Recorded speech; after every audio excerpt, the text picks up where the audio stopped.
Our This Week in XR podcast is sponsored by our friends at Zapper, the world's leading augmented reality platform and creative studio, with over 11 years of experience working with the world's biggest brands through Zapper Creative Studio. Zapper also has an award-winning web AR platform, ZapWorks, that lets you create your own mobile AR magic. Finally, check out their Zap Box, the most affordable mixed reality headset on the planet. Start creating AR over at zap.works or talk to them about your next AR project at zapper.com. Good morning, everybody. I'm Charlie Fink with Ted Shilowitz and Roni Abovitz for This Week in XR. It's Friday the 13th, 2023. I'm still recovering from CES. As you can tell from my scratchy, nasally voice, I've got a cold. I guess this one, it's not COVID, although I test the minute you get sick today, you're like, I've got COVID. It really was a super spreader. But no, I've got a cold, probably because I'm really tired and the weather isn't great here. Anyway, great to see you guys. This is our first real show of 2023, partly because Roni is with us and partly because CES really is in the rearview mirror now and we can start to talk about other things. How you guys doing this morning? We're good. Charlie, you and I have seen each other a lot over the last 10 days. My voice is still a little froggy and scratchy, but again, I don't have COVID. I just have, whatever you get when you wander around a trade show with 200,000 of your best friend for 10 days. So, people were shaking hands. I was surprised at that. Yeah, yeah. Honey, lemon, ginger tea for both of you guys. Yeah, that's the Kiwi recipe. Yeah, that's actually a pretty great idea. It sounds really good right now. Doing all the homeopathic stuff. And so we've got a great guest today. Jeri Ellsworth of Tilt 5 is going to be joining us. We'll talk more about Tilt 5 in a minute, but Jeri is legendary and a good friend of Roni's, in fact. So it's going to be a fantastic conversation. So stick around. We're going to blab about tech for a few minutes here. I saw Jeri's contraption at CES at Eureka Park. They were demonstrating it, and it's making progress, which is very exciting. I was so overwhelmed at CES, I kept getting interrupted when I wanted to go to Eureka Park. So I didn't even see them there. I saw them at AWE. And again, I didn't want to get too deeply into this because we've got other news coming up. But the idea of AR tabletop gaming is very powerful, right? And it's made, it's purpose built for that application. Absolutely. So I think that they are onto something. I think that board games, I think a lot of people would be excited to have that revitalized. Even people who are not XR people, it's old-fashioned way of people being together. Agreed. We'll talk more about it. And, so let's talk about, I was talking about screen reflectors and the sort of theme of optical companies and other companies making much simpler AR devices, if we can call it that. It's assisted reality, not augmented reality, the way we're usually talking about spatial computing. But it's a very simple application that I think may catch on, and there's evidence of it. Just came out. Nreal sold 100,000 Nreal Airs on Amazon in December. They are surprised. They had no idea it would catch on that quickly. And other companies like TCL are coming out with similar devices, similarly priced, $300-ish. So XR is a smartphone accessory. Who knew? When you hit the right price point with something that has an interesting sort of sense of desirability, right? You're talking about devices that are typically sub $500, in some cases sub $400. And these are fairly simplistic devices using primarily birdbath optics. So the thickness of the device is about, like this. They're a little heavy, they're a little clunky, but they kind of feel like glasses. Charlie, I've got 4 or 5 pairs of them sitting here. You've got 4 or 5 pairs of them. And I use them sometimes. I use them as a screen extender. And we've been talking about it on the podcast for probably going on years now, that the first real application for this stuff is not this hyper sophisticated, requiring cameras, requiring sensors, requiring all this stuff. It's just get the optics right, get the resolution right, get it comfortable enough, which, by the way, is still not there. None of these things are comfortable enough yet to really feel like glasses that you want to wear for an extraordinarily extended period of time. but they're getting close enough that they will sell in those kind of numbers, and people are willing to explore and test them out, so that's a good sign, I think. There's potential here to sell millions of these things. Yeah, I think it's on its way to proving that people will start to develop their muscle to use a head-worn display as opposed to a holdable display. That sort of evolution of, well, our eyes are here, our eyes are not in our hands. So if we can get the device to make sense on our eyes, which is something that Roni was, working on and professing for a number of years as well, then it will make enough sense that people will buy them. And that is a logical conclusion. So you're starting to see, the commercialization of that logical conclusion, which I think is a good step for all of us. What do you think, Roni? Would you have predicted this? Yeah, I mean, this is like the Palm Pilot Trio phase where you have these like intermediate steps that are not the thing that ultimately really scales, but there's like this interesting volume to be had along the way. But then ultimately it all becomes integrated into something which is sort of the end game. So I feel like there's companies that are going to take advantage of the intermediary steps and say, I'm going to go for form factor, I'm going to go for function, I'm going to go for graphics resolution. But in the end, on something like our phones, we get them all, right? I don't need to buy a Palm Pilot today because my phone does thousands of virtualized other devices that were existing on the road to like the best Android phones and the best iPhones. So I feel like all of these are quick stops along the way to the end game. And the question is like, do some of those companies find a way to pivot to maturing to that end game? And it's possible, but it's not it's sort of like it's a rest stop on the way. That's how I think of it. Like, I can't see anyone buying these things 5, 6, 7 years from now when right, it gets of course, lighter, smaller, that consolidates all the pieces. So it's sort of, there's the road up the mountain and then there's like these tangents, but I think these tangents give people a taste of pieces of it along the way. And that's where the value is. Like the Palm Pilot had value for its time. Yeah, totally agree. So interesting news broke right on the eve of CES. We haven't talked about it much, but it was this massive leak about the new Apple headset to the information. And of course, everybody covers the coverage in the information.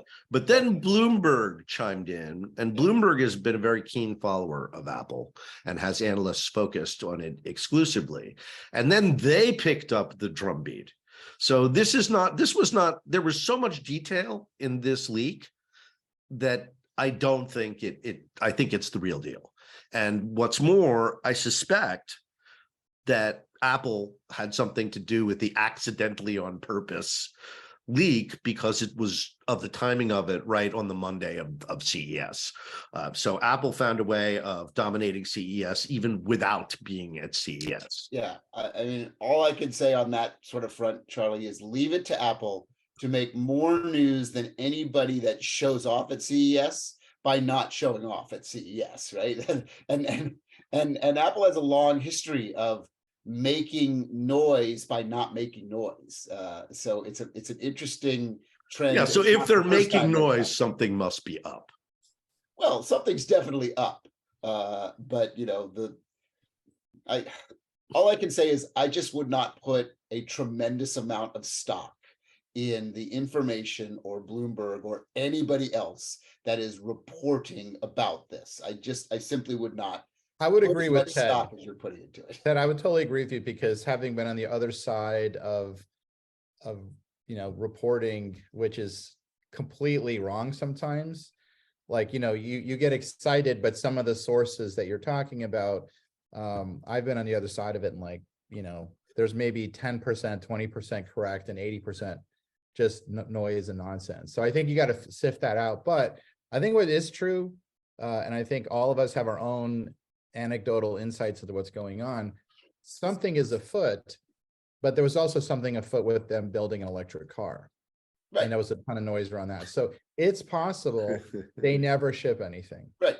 I think we should say that here. Like I think they are testing, but it is very possible that if they don't get to a level where they feel it hits the bar they need to be at, which is probably the highest bar above all other companies in the world right now, they may pull the plug and not ship until it's at that bar. Yeah. And that may disappoint tons of people, but that's why they're not saying anything. So last story before we bring Jeri in.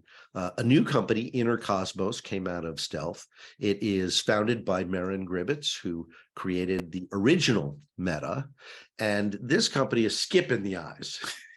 It's going straight to the brain.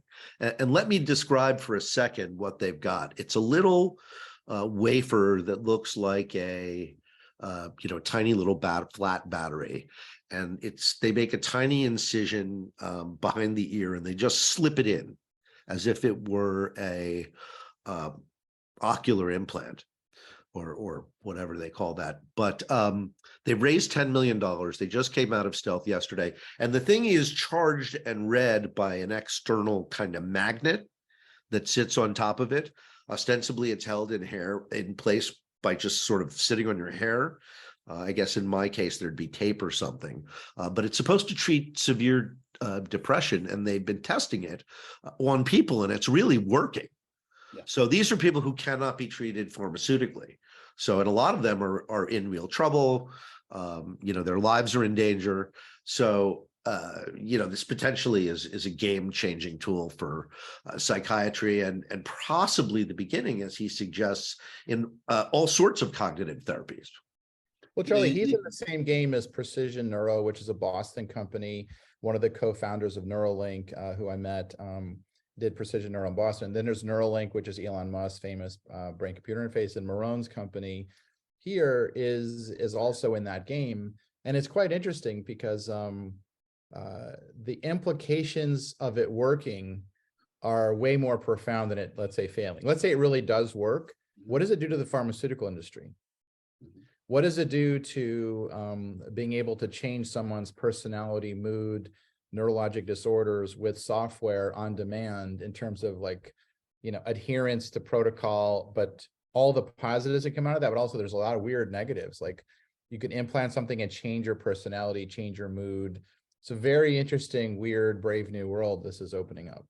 Yeah, Charlie, you got the terminology. You just missed one letter. It's a cochlear implant. Cochlear. Thank you, Ted. Which is what you're thinking about. And that's for people that have various forms of hearing loss, very severe hearing loss. There's a surgical procedure that they can do that restores some of their hearing. And it is in some cases miraculous to those people. So there is precedent for this. But what Roni is bringing up is, of course, the most interesting part of it is the general, in big quotes, what could possibly go wrong scenario, right? When you're talking about, putting something in, like we know, and for many, many years now, generations, surgeons have had recognizing that they can stimulate various parts of the brains with low levels of electricity and actually change people's moods and make them do things, which in the most positive, optimistic ways is fantastic, right? People that really struggle with depression and various forms of schizophrenia and things that are very severe. And if we can solve that with a different form of technological advancement other than drug therapy, good on them, right? But of course, the risk is the ethics and the challenges of what if it goes wrong? What if it gets in the wrong hands? How do we prevent that? It's a big. And Ted, I've got to connect this. I've got to connect this back to XR because we're the XR guys. Yeah. But there's all the treatment side, right, for all the different kinds of neurologic, psychiatric disorders, which is immensely promising. But then there's the other side, which is there a world where people want to implant these things as a way of stimulating the brain in a very focal and direct manner in conjunction with something like XR? Yeah. So you can feel things and hear things. I mean, that's going to become very, very interesting, but there's no doubt going to be some cohort that wants the full experience. And now we're starting to really walk into the matrix. As I said, we've made movies that show this dark corner of the universe, and we have. Yeah. Well, you can see people today are isolated and often unhappy, and you could see it as a mood regulator for normal people. Yeah. And of course, the implications of that we'll make you happy, and we'll also reprogram a few other things we don't like. Well, I think the guardrail, and this is Maron's a friend, so this is just a public way to say this. I think a guardrail is focus on the very difficult to treat depression, OCD, schizophrenia that pharmaceuticals have not had the greatest track record over the last 100 years, but something like this that really treats those disorders and gives people this like road back to good daily function, that would be a miracle. And Absolutely. if only does that, that's gigantic. Absolutely. All The the optimism, Matrix stuff, like that's like, you know, you could put that and not never go there. If you just make that thing happen, it would be such an amazing positive on society. Yeah, I have very high hopes for this, but also a lot of trepidation. Like it's a very interesting dynamic. By the way, before we get to Jeri, I want to ask Roni about his opinion, Charlie, about Ant AR, this Chinese company that has developed these ultra thin waveguide optics. And, you know, we've been watching them for years. They've shown up at AWE for years. They're very much sort of Kickstarter culture, which we kind of, you know, love and hate in various ways. But this year they really showed up, and it was kind of remarkable how good it was. I was completely taken by surprise. Right? We were one of the most impressive reaction, things. Right? One of the most impressive things I saw at the show. Yeah, yeah. I mean, I know you weren't at CES in person, Roni, but it was. I'm familiar we were with impressed. Here's what I would say. Just very, very quick background. The US has maybe 3 to 5 completely world-class optics engineering colleges and parts of universities, like University of Arizona, Rochester, a couple others, right? University of Central Florida. These are like truly world-class. And you ask the question, how many world-class optics colleges and universities are in China? Hundreds. Mm-hmm. They outgun us on so many levels in optics engineering, and they output so many brilliant PhDs that I think we're going to see just the whole plethora of startups from China's space, because they have the talent graduating, they have the focus as a country on putting people to optics. We don't. And they have such an amazing manufacturing supply chain base at a cost structure where they could start spinning these things up at such scale. Like, I think they'll throw so many things at the wall that they're going to be incredibly competitive in the space. It's taken them a little bit of time, but I think this is an indicator of like the strength China brings to optics engineering. It's going to, that it has in silicon right now, that the US is really needing to get going. But like, we're so far behind actually on optics. It's really scary because we're just not outputting the kids out of the PhD programs. They're just coming out of trickle, and China's just outperforming us by such a wide margin. And what's amazing is in China, it's like more women graduating with PhDs in optic engineering than men. So they're equal on gender. So there's just like such a wide cohort. There's not the same bias like you have in this country. So anyway, I just took a moment to talk about like what the pipeline is and why companies like this are happening and why it is impressive, because there's such a structural pipeline in the country to promote men and women equally through super high level technical education. And it's probably a signal to the US, like we really have got to figure out STEM, and we've got to make it equally appealing for women to stay in engineering, which is a great prelude to someone like Jeri, who should not be a rarity in America, but unfortunately she is. Right. Well, the provability of that was for sure. We saw it. Charlie and I saw it, and we were deeply impressed. So. I've never really looked through a piece of glass that was completely filled with an image like 120 degrees. Mm-hmm. I was just like, scratching the wow. I was just like, is this a trick? Yeah. I have, but it's really cool. Keep a close eye on these guys. That's all I can say. So let's bring in Jeri, who is somebody else to keep a close eye on. Yeah, absolutely. And also one of the leading engineers in our field. Jeri. Hey, how are you? Welcome back. Woo, it's great to be back. Look at that classic CRT behind you. That is a very impressive piece of hardware. Yeah, and a Commodore 64. You love it. All right. I love it. Does it still work? Of course it does. Of course it does. Well taken care of. I keep it finely tuned and oiled up and ready to go at any moment. Dig it. You never know when you need to play mule. That's right. Never know when you got to go back a few generations. It's good. That's right. How is your CES? I hear your booth was mobbed nonstop. Well, we didn't have a booth. We were doing meetings. However, whenever I walked through the hall, people would like grab me and I'd have to set up. They're like, till 5. It was amazing. There was a group at Eureka Park that was showing it off. That was demonstrating it. Wonderful. You might not even know about it. Yeah. I didn't even know about it. There was a group there that was demonstrating with your glasses and the wand. Essentially, you get to be Godzilla. You get to like move the wand around and just it was like a layout of kind of a Google Map thing with a bunch of buildings, and you just move the wand around and mash up all the buildings. So you kind of walk that's through the amazing. little gray thing as Godzilla. It was very fun. Yeah, it's great. We're shipping so many units that, it just pops up all the time. We just show up at an event and there's like 2 or 3 people using our system. So Good sign. yeah. How many games do you have now? I think on our website, we're getting close to 30. We have upwards of 60 in the pipeline right now that are Wow. on the way. So yeah, across the board, a bunch of different kind of genres of games, like puzzle games, action games, RTSs, virtual tabletop simulators, if you're into D&D and role playing, map creators, art tools.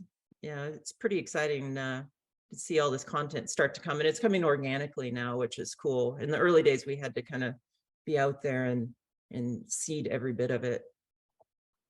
Right now you have like a little developer community that's starting to build things on your platform and bring games to it, and starting to see an ecosystem yet, or is that not quite yet? Yeah, this is the exciting flywheel that we were hoping for, right? That, you all of a sudden there's a Godzilla game or a thing, and we didn't even know that it was in development. So that's happening on a weekly basis. Just people show up like, hey, I built a thing, or I brought our existing game over, and we're like, yeah. Yeah, that's cool. What is the preferred build tool? Is it Unity, or is it something else that most people are building on? There's 3 ways you can use our system. So we support Unity and Unreal. Those are probably the 2 easiest ways to get into it. Then we have a native interface. So if you have a standalone application and you know how to deal with textures and stuff and get them into our NDK, you can build applications that way. We just released our first Android support this month, so we'll start to see Android applications coming. So elaborate on that. When you say Android applications, meaning stuff that is on a phone that then can play in your system, is that what you're talking about? Yeah, so our system, you can just plug it into phones, you can plug it into laptops, and you can run your applications there. You can also do development on laptops. Yeah, that's one of the, you asked about development, that's one of the beauties of our system. We have real-time editing in our SDK. So in Unity, you drag things around on the screen, you just look over when you're wearing the glasses and it's happening in real time, speeds things up. Cool. Jeri, what's the most primitive computer, oldest computer you've got Tilt 5 running on? It's probably the one I use at home all the time, which is I don't know, it's probably like 5 years old, and it has built-in Intel graphics. It's pretty low end. However, saying that, this really old kind of netbooky thing, you can't run more than 1 pair of glasses on it, but any like fairly modern laptop, you can go up to 4 easily. But no Apple, right? Just PC right now.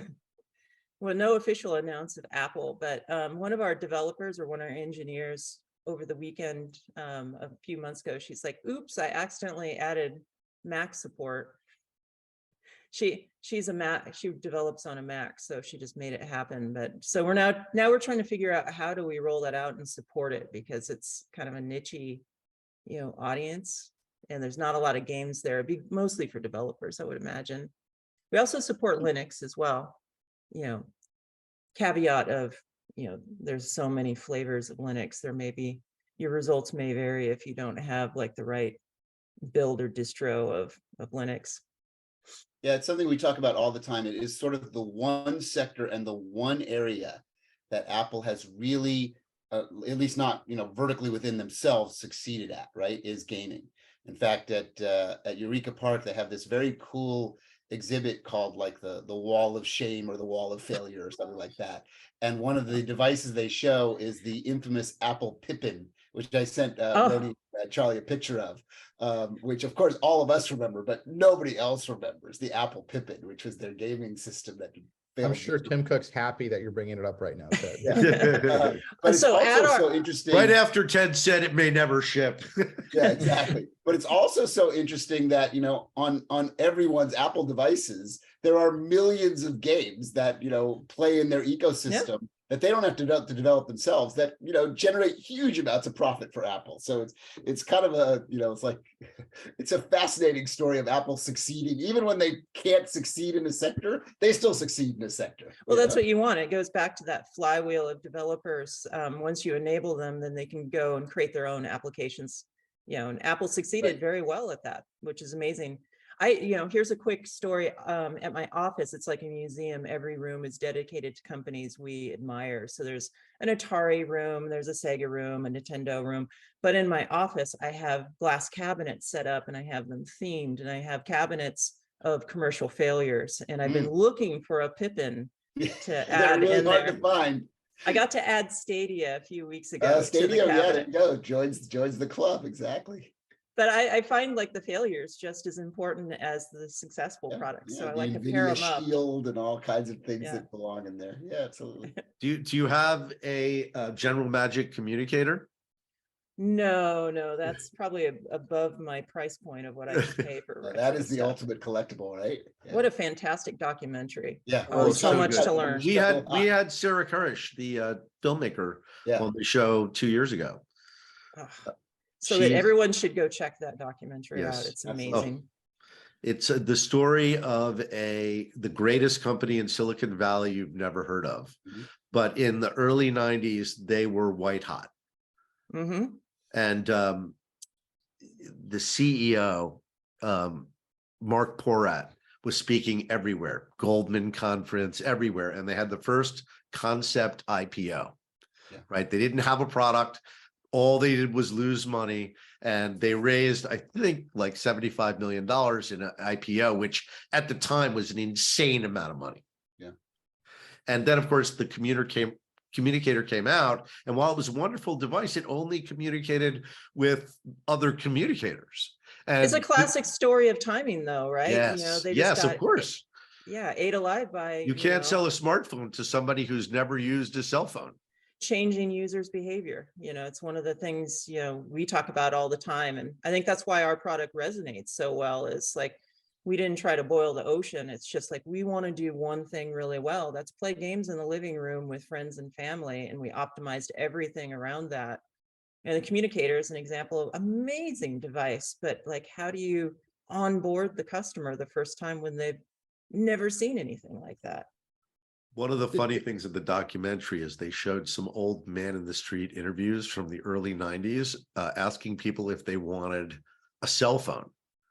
And there was this one lady who was like, "You mean that I could be found anywhere at all times? I don't know if I want that. That's kind of weird. You mean I'm on my way to work and people can interrupt me?" So, and it's funny because now we live in a world where we're constantly interrupting ourselves by looking at devices. Yeah, there's some serious mental health issues with that too. A lot of studies. It's not good for your well-being and mental health. And we've been drawn into these highly engineered devices that get you endlessly scrolling and addicted to it. I'm guilty of it too. Jeri, a couple of questions for you. One, when you were starting Tilt 5, one of the things, if you're out of our many tens of millions of viewers and audience to this podcast, if you're not familiar, it might be good to explain sort of what the design is. But I thought it was super interesting, like the amount of design paths to build XR, many of them are incredibly costly. You figured out one which has a really good experience with a price point and with ability to build it that's sort of like really unique and standing out, and you flip the projector outward. So what was that thought process? Then I got a second one for you after that. Oh, okay. It was actually a complete accident. So I was working at Valve Software at the time. We were trying to do near eye optics, like every other AR device out there, and we were bumping up against, limits of physics and difficulties, and how do you get a form factor and a price point that can be consumer grade? That was our mission there. And one day I was working in the optical lab and I was trying to do a near eye display, and I put an optical component in backwards and it projected an image out into the lab. And one of my colleagues had been using the special reflective material called a retroreflector. And when I looked through the system, I saw this like beautiful image, like 30 feet away from me. And I'm like, that's interesting. like so weird. And then I went back to my, I flipped the optical component back around and kept on my way. And months and months went by, and it was almost like one of those shower moments. You're in the shower. I don't know where it happened, but I was just like, wait a minute. The problem is we don't have enough distance to the eye to do everything we need to do. That weird effect I saw, why don't I just flip everything inside out? And now we have something that you just roll this thing that looks like a game board out on the table, and now you can have holograms pop out of it. And so I developed it a little bit there at Valve Software. Valve decided to go down the hardcore VR path, and I ended up buying this optical technique from Valve and then refined it over the years. And at Tilt 5, when we formed the company, that was my second startup in the AR space. You always have to like face plant your first startup, as they say. I don't know, Roni, maybe you have too. But so we stopped before we started the company, and we're like, well, that really sucked, how we kind of botched the last attempt. And it's like, how can we avoid that? And it's kind of interesting. I worked in the toy industry and consumer products for years, and all of my mentors had beat it into my head, like what you're supposed to do. But I'd gotten drunk on VC money, I guess, at my previous startup, and forgot everything I'd learned in the past. And it's like, identify your audience, identify a problem to solve, do all your personas and completely understand your audience, and then put the features into the product. And so that's what we did before we even picked up a soldering iron and started working on prototype 1. It's like, we understood everything, the price point we had to get, the unit economics, and then we started adding features to it. And that's worked out really well. So it's allowed us to make a product that, the first unit you buy is $359, and every pair of glasses and wand you add to it's $300. It's within consumer price point, uses this clever optics.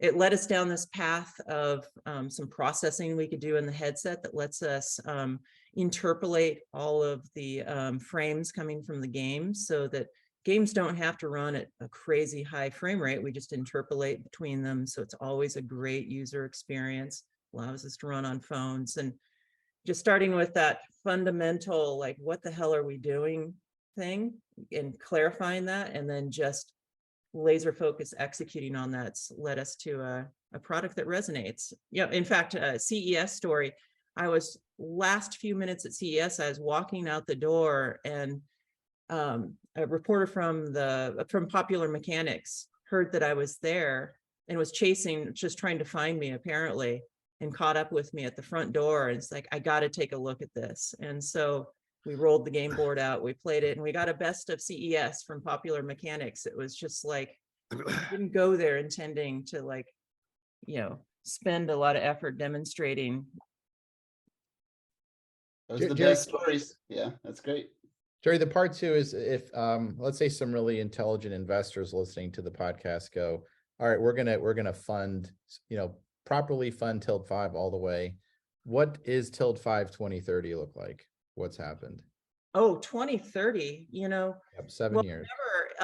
We never stop innovating around here. We probably have 20 generations of ideas that we want to do. So our vision of how this is going to go is like, we focus on the table, it's going to go to the room, and then it's going to go world scale. So, there's a constant evolution. We know a path that direction. So, there's a lot of exciting different verticals that we're going to go into over time. So, internally, one of our kind of mantras is 120 million units. So, we picked 120 million units because we want to be on par with Nintendo. We admire them so much, and they hold records for units sold. So we want to do like 1 million more than they did. Only out of admiration. It's not competition. But you bring up fundraising, it has been brutal for us. Female founders don't get, the same breaks male founders get. Only 2% of money go to female founders. Wow. The 7 million that we raised, I mean, arguably we've done amazing things on a small team, and we've had to scrape for every penny we've got. And it's a super compelling product. And it's it's always a struggle for us to raise money, even though we go in, we pitch and they're like, this is the best AR I've ever seen by far. And then, and we have all the projections up and to the right, and it's going to be worth billions of dollars, and still it's not easy for us. Jerry, when I look at what some of the biggest companies in the world have done with 10 to 15 billion dollars per year, and what you've done with like under 10 million, your output innovation ratio is so many multiples order of magnitude better than those teams. Thanks for recognizing that. Like if you actually see what they've done from the journey, it's like someone gave you hundreds of millions of dollars. People have no idea how little funding you've had, and it's patently unfair. It's like we should just say that really out loud. It's like well, thanks Jerry's for literally one of the recognizing best that. hardware engineers in the United States. Like I'm just saying that because more like hearts. yeah, we're doing but seriously, like the bias in the venture world is really gross. And I think Tilt 5 is an example of brilliant team and facing that wall, and maybe our podcast will. I feel very fortunate about our team and our current investors. Our team worked so hard, and we cherry picked them. These are all product people. We all have a mission that we understand. You can ask anyone, even, someone at the front desk that's not doing engineering, like, what's our mission? What are we on? And anyone can recite it back. And that's always been important. I've seen in startups I worked at in the past, if there's not a coherent mission and everyone can recite it, you're kind of in trouble. So you mentioned that it works with smartphones. So is there a pass-through element? Can you use a VR headset and use its pass-through, for example? I don't quite understand your question on that. You mentioned smartphones. So presumably smartphones are showing your augmented reality through their screen as a pass-through, right? See-through pass through the screen. So there's two things. So we have our headset. So you just slip on these lightweight headset, you plug it into your phone, you launch your game, and your holographic game shows up on the table. I see. So you use the phone as the processor. However, we have a really cool tool. We partnered with Mixcast Me to add the ability to stream your games. So this has been super valuable for our developers and customers to share their experience. So you can use, say, your cell phone camera or a webcam hooked up to your laptop, and you just put it off to the side of the table as you're playing the game, and you can stream it out to TikTok and Twitch, and it does all the compositing and puts all the graphics exactly as you would see it. And that's been the best way for us to communicate what is the experience look like. And anybody can just do it just by clicking a button. Is there a certain software that you particularly like to do that? There's a number of companies that do it, but did you mention one that you think? Mixcast. Mixcast. Yeah, it's free to get started, and they have premium features and stuff like that if you're a pro streamer. Yeah, it's a cool way to be able to demonstrate what people are doing inside some sort of wearable. I have been in love with the artists that have been using our system. So there's a regular crew that use it's a tool called Figment XR, which lets you draw and bring in 3D models. And you can actually even create games and stuff in it if you want. Another great founder, yeah. He's amazing, Javier. But there's these artists that just get on Twitch and they spend hours and hours wearing our system, and they just sit there and they collaborate and they draw, and seeing users wearing an XR headset for hours is really cool. Like, it's one of those things that for years we've been struggling to, like, how do you get people to use it for hours? And it takes there's a lot of human factors that have to be kind of right for that to make it work. Jeri, how is the Magic the Gathering, the D&D crowd reacting to this? Because it seems like, to some extent, a godsend for that group. They're doing tabletop gaming, they've got their cards. It feels like, if you love that, this is such a perfect mix for them. I mean, how is that group? Are they waiting for someone to build or port their games into Tilt 5? Yeah, we've been seeing folks doing D&D sessions with our system using a tool called Battle Map Studio. So this is a pretty cool tool. You can procedurally generate terrain, and we have a special game board, which is extra big for the D&D and Warhammer players. And you build this terrain, you can drag in monsters, you can put dungeons in, you can create your stories around your custom kind of holographic map. And the cool thing about our system is it does occlusion perfectly. So you can have any blend of virtual miniatures on there. So your friends can be across the world playing D&D with you, moving a virtual character around. Or you can sit there and have your real painted miniatures on the table and be surrounded. Wait. Did I just miss something? Can I play Tilt 5 remotely? So Oh, yeah. you're in the Bay Area, I'm down here in LA, and we can play Tilt 5 together? A game? Yeah. That's our awesome. system. I had no idea you could do that with Tilt 5. Charlie, come on. Now you do, Charlie. Where can I buy a Tilt 5? I want to get one. So, this is an exciting transition for the company. We've been selling so fast that we've been back ordered. So we did a Kickstarter campaign. We were the largest ever AR project on Kickstarter a couple of years ago. And so that put us like at a deficit of units for the longest time. So last summer we started production and building. And so we were like, all right, we got to get the Kickstarter units out. So we got those out. And then in the meantime, we got back ordered on pre-orders.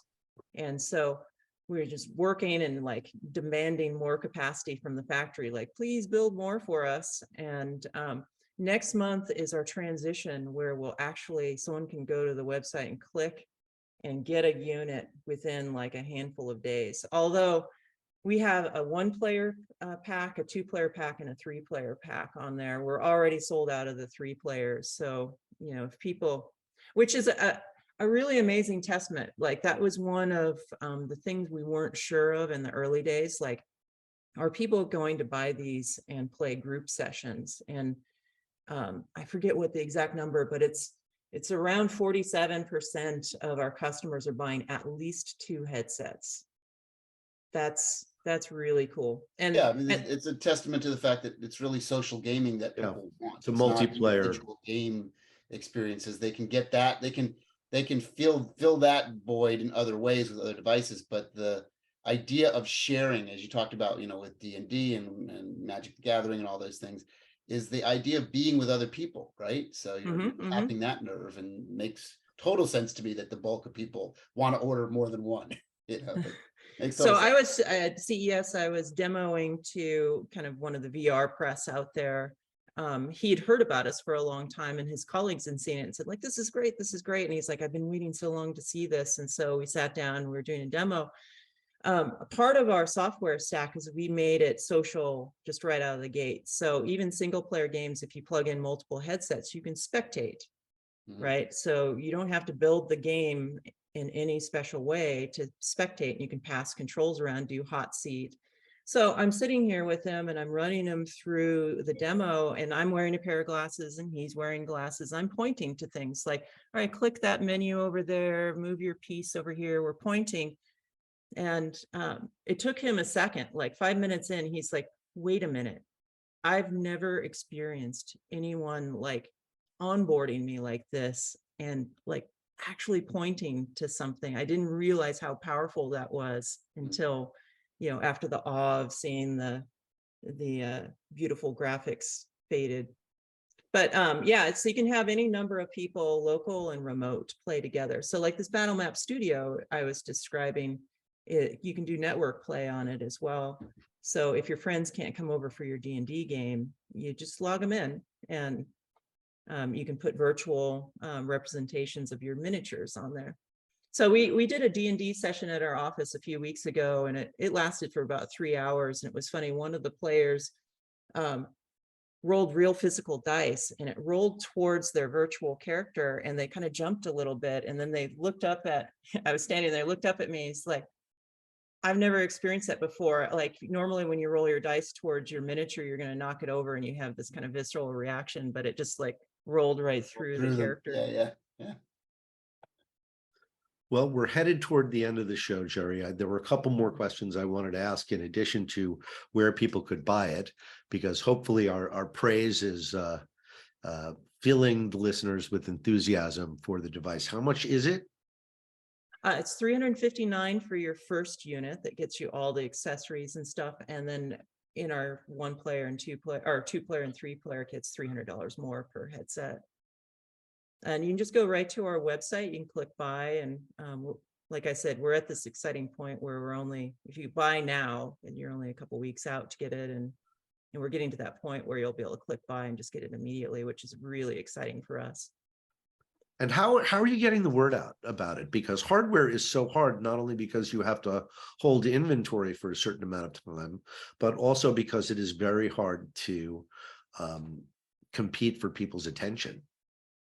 Yeah, I mean, that's part of the reason we didn't spend a lot of money going to CES, is it's a very noisy show. And if you don't have mega bucks to spend, which we don't, being a small startup, you're just drowned out.